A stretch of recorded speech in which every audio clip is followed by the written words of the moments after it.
बिस्मिल्लाहिर्रहमानिर्रहीम। अस्सलाम वालेकुम स्टूडेंट्स। आज के इस वीडियो में हम डिस्कस करने जा रहे हैं 11th class physics chapter number 2 vectors and equilibrium. बच्चों, आज आप सीखेंगे कंडीशंस ऑफ इक्विलिब्रियम। आप ये सीखेंगे कि एक बॉडी को अगर इक्विलिब्रियम में आना है तो उसके लिए कौन सी शराइत हैं, क्या कंडीशंस हैं। तो दो कंडीशन हैं, वन बाय वन डिस्कस करेंगे। सबसे पहले देखते हैं कंडीशन नंबर 1। कंडीशन नंबर 1 क्या है? कंडीशन नंबर 1 में कहा जाता है कि अगर एक बॉडी के ऊपर नंबर ऑफ फोर्सेस एक्ट हो रही हैं और उनका सम जो है वो ज़ीरो, यानी बॉडी के ऊपर नेट फोर्स ज़ीरो है, तो वो बॉडी इक्विलिब्रियम में होगी। एग्जाम्पल में आप ये कह सकते हैं कि अगर एक ऑब्जेक्ट को हम किसी टेबल पे रख देते हैं, लाइक एक बुक है हमारे पास, वो हमने टेबल पे रख दी है, उसका वेट है जो कि डाउनवर्ड एक्ट कर रहा है और एज अ रिएक्शन टेबल एक अपवर्ड फोर्स लगाता है जो रिएक्शन फोर्स होती है। अब वेट डाउनवर्ड एक्ट कर रहा है और जो रिएक्शन फोर्स है वो अपवर्ड एक्ट कर रही है। दोनों इक्वल और अपोजिट होते हैं, एक दूसरे को कैंसिल कर देते हैं। बॉडी के ऊपर नेट फोर्स ज़ीरो होती है तो हम कहते हैं ये बॉडी इक्विलिब्रियम में है। ठीक है, स्टैटिक इक्विलिब्रियम कहते हैं जिसे हम। तो इसी तरह से ये हमारी फर्स्ट कंडीशन है किसी भी बॉडी को इक्विलिब्रियम में होने के लिए कि उसके ऊपर अप्लाई होने वाली तमाम फोर्सेस का सम ज़ीरो हो। मैथमेटिकली आप लिखेंगे, लेट सपोज हमारे पास n नंबर ऑफ फोर्सेस एक बॉडी पे एक्ट कर रही हैं, तो F1, F2, F3 इन सब का सम Fn तक, और उन सब का सम क्या है, इक्वल टू ज़ीरो है। आप इसको समेशन की फॉर्म में लिखना चाहते हैं तो समेशन का आप सिग्मा का निशान बना लें। अब ये 1, 2, 3, 4 को हमने आई से रिप्रेजेंट कर दिया, जनरली Fi। अब ये कहाँ से लेकर कहाँ तक आपके पास फोर्सेस हैं, कितनी फोर्सेस हैं, फोर्स नंबर 1 से लेकर फोर्स नंबर n तक। तो आप लिखेंगे I इज इक्वल्स टू 1 और आखिरी कहाँ तक जाना आपने, n नंबर तक, तो यहाँ पर आखिरी नंबर आ जाएगा n। तो इस तरह से आप इसको फार्मूले से शो कर सकते हैं। अब न सिर्फ ये, हम ये भी कहते हैं इसके अंदर कि इसके जितनी भी फोर्सेस एक बॉडी पे एक्ट हो रही हैं उनके तमाम x कंपोनेंट और तमाम y कंपोनेंट का सम भी क्या होना चाहिए, आपके पास ज़ीरो होना चाहिए। ठीक है, तो उसको हम डिटेल के साथ एक एग्जांपल से सीखेंगे। हमारे पास 5 नंबर ऑफ फोर्सेस है। मैं आपको यहाँ डिटेल से बताऊंगा ताकि आपका कंसेप्ट क्लियर हो जाए कि किस तरह से तमाम x कंपोनेंट का और y कंपोनेंट का सम ज़ीरो होगा और बॉडी जो है वो इक्विलिब्रियम में होगी। ठीक है, यहाँ पर दो हमें स्टेटमेंट बताई गई हैं। Sum of all the x component, ये जो Fx लिखा हुआ है ना, साथ में यूनिट वेक्टर I, यानी तमाम फोर्स के वो कंपोनेंट जो कि अलोंग द x एक्सिस हैं उनका सम ज़ीरो होगा। तमाम फोर्स के y कंपोनेंट, ठीक है, J is a unit vector जो कि अलोंग द y एक्सिस हैं, ठीक है, उन सब का सम भी ज़ीरो होगा। तो हमने सबसे पहले x axis y axis draw कर लिया। आप ये सपोज करें कि कोई भी एक ऑब्जेक्ट है जिसको रस्सी बांध के मुख्तलिफ लोग अपनी तरफ खींच रहे हैं। कुछ लोग इधर खींच रहे हैं, कोई शख्स इधर खींच रहा है, कोई इधर खींच रहा है, कोई इधर, कोई इधर। ठीक है, तो कोई ज़्यादा फोर्स लगा रहा है, कोई कम फोर्स लगा रहा है, किसी का कोई एंगल है, किसी का दूसरा एंगल है। जैसे इसका एंगल कुछ और है, इसका एंगल कुछ और है, इसका कुछ और है और इनका कुछ और है। इस तरह से आपके पास एक सिचुएशन है। ये एक ऑब्जेक्ट को मुख्तलिफ फोर्सेस इसके ऊपर अप्लाई हो रही हैं, मुख्तलिफ लोग इसको अपनी तरफ खींच रहे हैं और इन तमाम फोर्सेस का सम जो है वो आपके पास ज़ीरो होगा। तो वो बॉडी रेस्ट पे रहेगी, किधर भी नहीं मूव करेगी, ना इस तरफ ना इस तरफ, ना ऊपर ना नीचे। तो हम कहेंगे कि वो बॉडी क्या है, इक्विलिब्रियम में है। आपने सबसे पहले उनका वेक्टर सम ज़ीरो शो करना है, फिर हम कंपोनेंट्स की तरफ आएंगे। तो ये तमाम फोर्सेस हैं, इनका आप वेक्टर सम निकालेंगे। ठीक है, तो आपको पता है कि जब भी हम वेक्टर्स को ऐड करते हैं तो उसके लिए हमारे पास एक रूल होता है, हेड टू टेल रूल। ठीक है, उसकी हेल्प से हम इनको ऐड करते हैं। तो हम इन तमाम वेक्टर को head to tail wise arrange करेंगे। हमारी सबसे पहली फोर्स ये है, उस फोर्स को बिल्कुल इसी के पैरेलल, आप देखें यहाँ पर आपने इसी के पैरेलल यहाँ पे ड्रा कर दिया ऐसे। अब दूसरी फोर्स हम ये कंसीडर कर लेते हैं। ठीक है, कोई सी भी ले सकते हैं, ये आपकी अपनी चॉइस होती है, लेकिन मैं यहाँ पर बुक के अकॉर्डिंग चल रहा हूँ ताकि आपको कन्फ्यूजन ना हो। अब दूसरी फोर्स हमारी ये है, ये अब इसको इसी तरह पैरेलली लेके जाएंगे इसके साथ, ये देखें ऐसे, और उसके पहले वेक्टर की टेल के साथ हमने मिला दिया इस। ठीक है, पहले वेक्टर की हेड के साथ इसकी टेल मिला दी। ठीक है, फिर तीसरा वेक्टर है जी हमारे पास ये वाला, ये थर्ड वेक्टर है। ठीक है, इसको इसी तरह से आपने उठाया ऐसे और इसकी टेल को दूसरे वेक्टर की हेड से ज्वाइन कर दिया। यानी सिंपली आप क्या कर रहे हैं, head to tail wise join कर रहे हैं। फोर्थ वेक्टर आपका ऐसे था, इसको इसी तरह से आपने उठा के इसकी टेल के साथ ज्वाइन कर दिया, इसकी टेल और थर्ड वेक्टर के हेड को आपस में ज्वाइन कर दिया यहाँ पर। अब उसके बाद आपका आखिरी वेक्टर है ये फिफ्थ वेक्टर आ, ठीक है, ये इस डायरेक्शन में था ऐसे। तो इसी तरह आपने इसको उठाया, ये देखिए यहाँ पर, और इसकी टेल को जो फोर्थ वेक्टर का हेड है उसके साथ आपने ज्वाइन कर दिया। तो अब आपने क्या ऑब्जर्व किया, आपने ये ऑब्जर्व किया कि यहां पर आखिरी वेक्टर का जो हेड है वो पहले वेक्टर की टेल के साथ मिला हुआ है। इस तरह के केस के अंदर हमारे पास कुछ भी रिजल्टेंट नहीं होता, क्योंकि वेक्टर्स के सम से आपको रिजल्टेंट कैसे मिलता है? आप आखिरी वेक्टर के हेड को और पहले वेक्टर की टेल को ज्वाइन करते हैं, वो जो लाइन आती है वो लाइन उसकी लेंथ रिप्रेजेंट करती है रिजल्टेंट वेक्टर को। तो यहाँ पर तो ऑटोमेटिकली पहले से ही जो है वो हमारे पास आखिरी वेक्टर का हेड पहले वेक्टर की टेल से जुड़ा हुआ है, तो इस केस के अंदर कुछ भी रिजल्टेंट नहीं होता। अगर आपको समझने में मुश्किल हो रही है तो आप यूँ समझें कि ये एक पाथ है जिस पाथ के ऊपर आप चल रहे हैं। पहले आपने कुछ इस तरफ को डिस्प्लेसमेंट कवर किया, फिर आपने इस तरफ को डिस्प्लेसमेंट कवर किया, फिर इस तरफ को, फिर इस तरफ को, और फिर आप यहीं पे आ गए। अब आप जहां से चले थे आप वहीं पे आ गए। आपका रिजल्टेंट डिस्प्लेसमेंट क्या है? 0 है।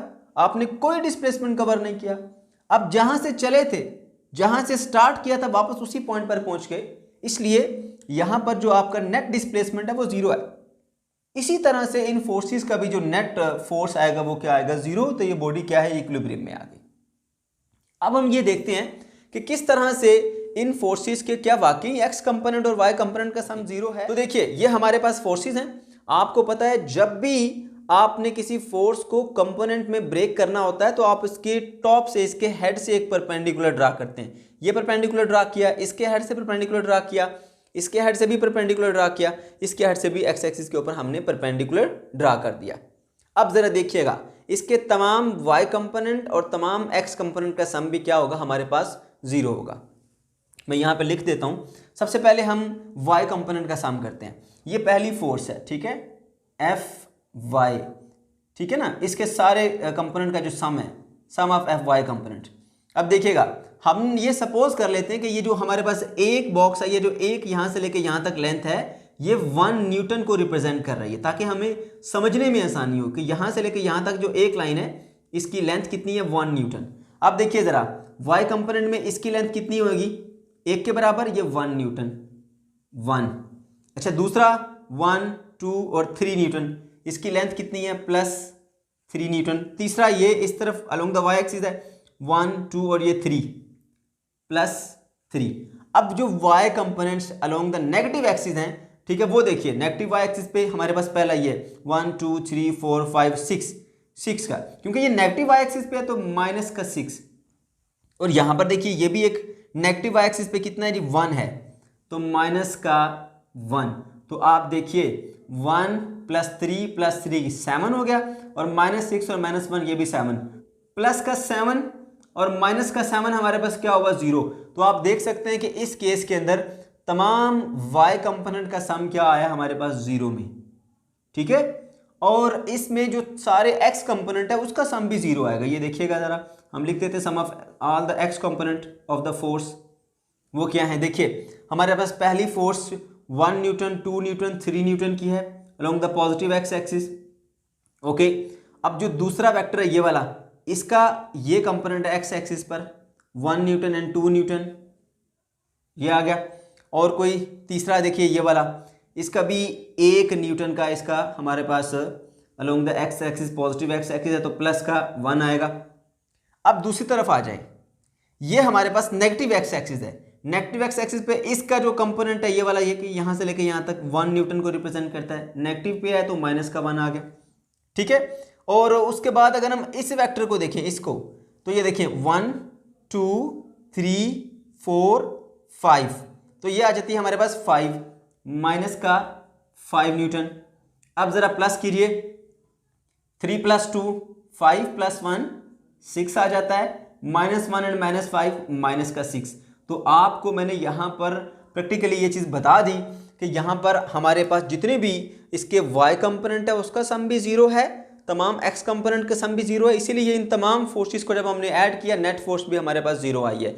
तो ये है जी हमारे पास फर्स्ट कंडीशन ऑफ इक्विलिब्रियम, कि जिसमें हम ये देख सकते हैं कि बॉडी के ऊपर अप्लाई होने वाली तमाम फोर्सेस का सम क्या होता है, जीरो के इक्वल होता है। इस केस के अंदर बॉडी के तमाम वो फोर्सेस जो कि along the x axis act हो रही हैं उनका सम भी जीरो होता है, वो तमाम फोर्सेस जो along the Y axis act हो रही हैं उनका सम भी जीरो होता है। तो हमने यहाँ पर देख लिया तमाम फोर्सेस जो along the Y axis act हो रही थी उनका सम भी जीरो, तमाम फोर्सेस जो along the x axis act हो रही थी उनका सम भी हमारे पास जीरो ही आया है।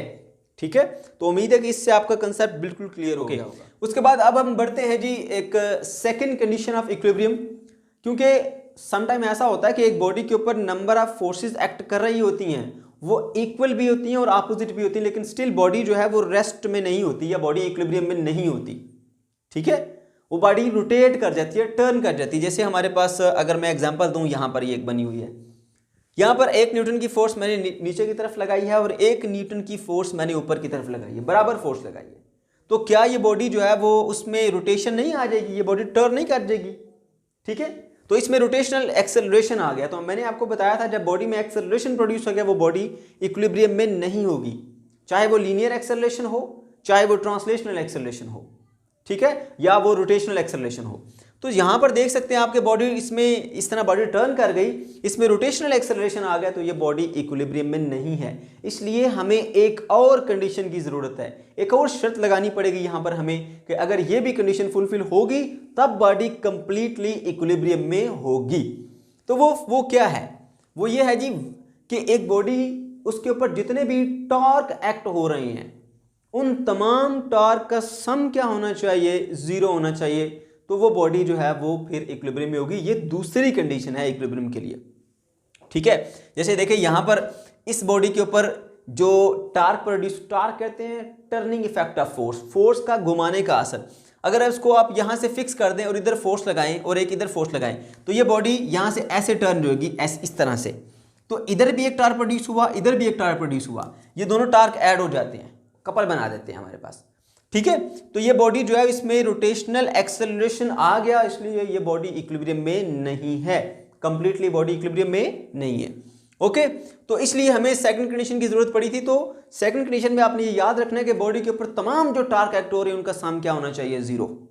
ठीक है, अब अगर हम इसको एक और अंदाज में देखें तो वो क्या है कि सारे जो बॉडी पे क्लॉकवाइज टार्क एक्ट हो रहे हैं और जितने एंटी क्लॉकवाइज टार्क एक्ट हो रहे हैं वो दोनों इक्वल होने चाहिए। अगर सारे का सारा क्लॉकवाइज टार्क और एंटी क्लॉकवाइज टार्क बराबर हो जाते हैं तो वो बॉडी फिर हमारे पास इक्विलिब्रियम में होगी।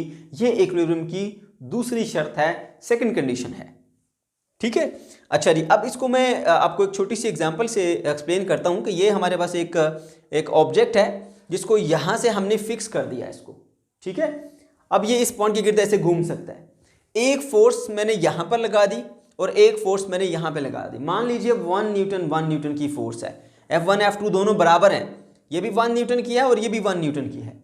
ये फोर्स क्या करेगी? इसको इस तरफ को टर्न करेगी, इधर का टार्क प्रोड्यूस करेगी। ये फोर्स क्या करेगी? इसको इस तरफ को टार्क प्रोड्यूस करेगी ऐसे। तो एक टार्क हमारे पास क्लॉकवाइज आ जाता है, एक टार्क हमारे पास एंटी क्लॉकवाइज आ जाता है। इन दोनों का रेडियस भी सेम है।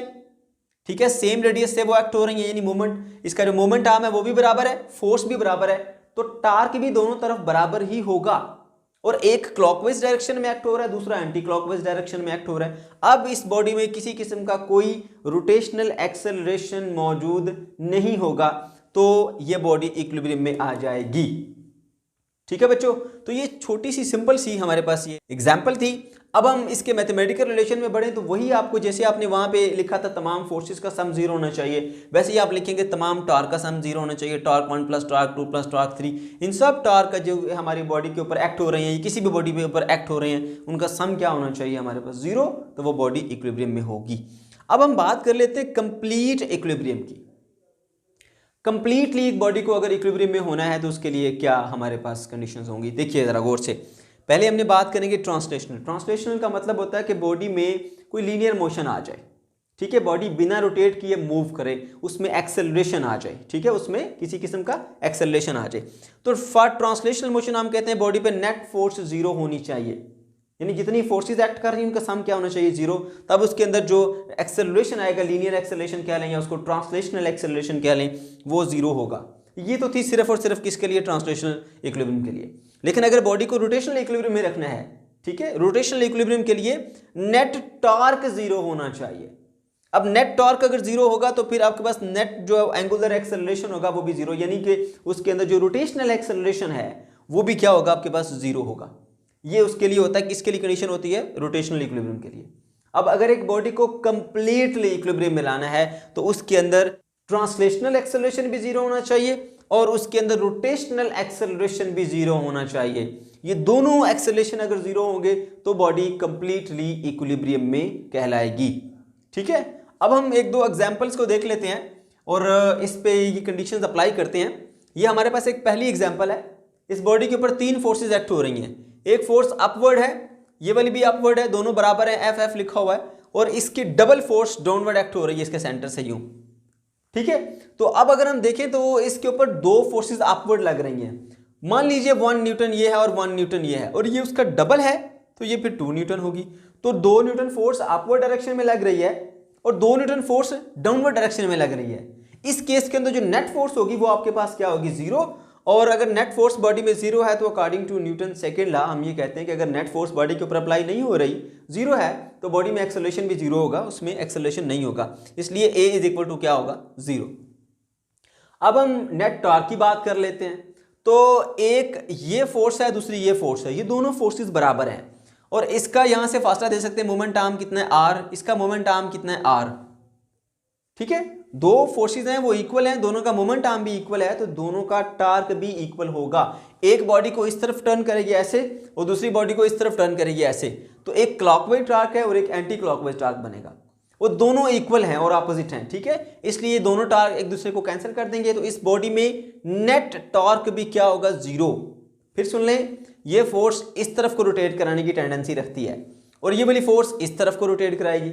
अब ये इधर को और इधर को, दोनों एक क्लॉकवाइज और एक एंटी क्लॉकवाइज, दोनों टार्क मैग्नीट्यूड में इक्वल हैं, डायरेक्शन में अपोजिट हैं, तो एक दूसरे को कैंसिल कर देंगे। नेट टॉर्क आपके पास क्या आएगा, जीरो। इसीलिए आपके पास जो एंगुलर एक्सेलरेशन है या जो रोटेशनल एक्सेलरेशन है वो भी आपके पास क्या होगा, जीरो। तो ये बॉडी हमारे पास कंप्लीटली इक्विलिब्रियम में होगी। ठीक है, अब अगर हम इस बॉडी की एग्जांपल लें तो यहां पर एक अपवर्ड फोर्स लग रही है वो F है और यहां पर एक डाउनवर्ड फोर्स लग रही है वो भी F है। दोनों इक्वल भी हैं, दोनों ऑपोजिट भी हैं। इस बॉडी में नेट फोर्स क्या होगी, जीरो होगी। ठीक है, और इसमें फिर एक्सेलरेशन क्या होगा, वो भी लीनियर एक्सेलरेशन कह लें या ट्रांसलेशनल एक्सेलरेशन क्या होगा, हमारे पास जीरो होगा, क्योंकि बॉडी में किसी किस्म की कोई ट्रांसलेशनल मोशन नहीं आ रही। अच्छा जी, अब यहां पर देखिए इस केस के ऊपर जो फर्स्ट कंडीशन है उसके मुताबिक तो ये इक्विलिब्रियम में है, लेकिन अब हम सेकंड कंडीशन के मुताबिक देखते हैं तो क्या इक्विलिब्रियम में है या नहीं। तो इसके ऊपर यहां पर एक फोर्स अपवर्ड लग रही है, इसका रेडियस R है। ठीक है, तो ये कुछ टार्क प्रोड्यूस करेगी और यहां पर ये फोर्स डाउनवर्ड लग रही है, इसका भी रेडियस R है। अब ये जो है वो इस डायरेक्शन में इसको रोटेट कराएगी और ये भी इसी डायरेक्शन में, तो ये एक ही डायरेक्शन में दोनों हमारे पास टॉर्क प्रोड्यूस हो रहे हैं। ऐसे ये भी ऐसे लेकर आएगी और ये भी ऐसे लेकर जाएगी, तो देखें यहां से ये ऐसे लेके आएगी और ये उसको ऐसे लेके जाएगी, दोनों टार्क ऐड हो जाएंगे, कपल बना देंगे, ये बॉडी रोटेट करना स्टार्ट कर देगी। इसके अंदर रोटेशनल एक्सेलरेशन आ जाएगा, इसलिए नेट टॉर्क अब जीरो नहीं है। जब नेट टॉर्क जीरो नहीं है तो फिर हमारे पास जो रोटेशनल एक्सेलरेशन है वो भी इस केस के अंदर जीरो नहीं है, बॉडी कंप्लीटली इक्विलिब्रियम में नहीं होगी। अब इस केस में देखें, अगर हम यहां पर इस केस में फर्स्ट कंडीशन सेटिस्फाई हो रही है, सेकंड कंडीशन सेटिस्फाई नहीं होती। इस कंडीशन में देखें यहां पर एक फोर्स इस पॉइंट से ऊपर की तरफ लग रही है वो F है, एक इस पॉइंट से ऊपर की तरफ लग रही है वो 2F है। ये दोनों फोर्सेस अपवर्ड डायरेक्शन में हैं, यहां पर कोई भी डाउनवर्ड डायरेक्शन में फोर्स नहीं है जो इनको बैलेंस करे, इसलिए इस केस के अंदर बॉडी जो है वो अपवर्ड मूव करेगी, उसमें ट्रांसलेशनल एक्सेलरेशन आ जाएगा। ठीक है, ट्रांसलेशनल एक्सेलरेशन आ जाएगा, इसलिए इस केस के अंदर जो नेट फोर्स है वो जीरो है, जीरो नहीं है। तो इसलिए जो ट्रांसलेशनल एक्सेलरेशन होगा वो भी हमारे पास जीरो नहीं होगा, इसको जीरो नहीं कहेंगे हम। ठीक है, एक्सेलरेशन इस केस के अंदर जीरो नहीं है। ओके, अब हम दूसरी कंडीशन के मुताबिक देखते हैं। एक टार्क यहां पर प्रोड्यूस हो रहा है, दूसरा टार्क यहां पर प्रोड्यूस हो रहा है। यहां पर देखिए ये फोर्स इसके ऊपर अप्लाई हो रही है F, इसका मोमेंट आर्म कितना है, R। ठीक है,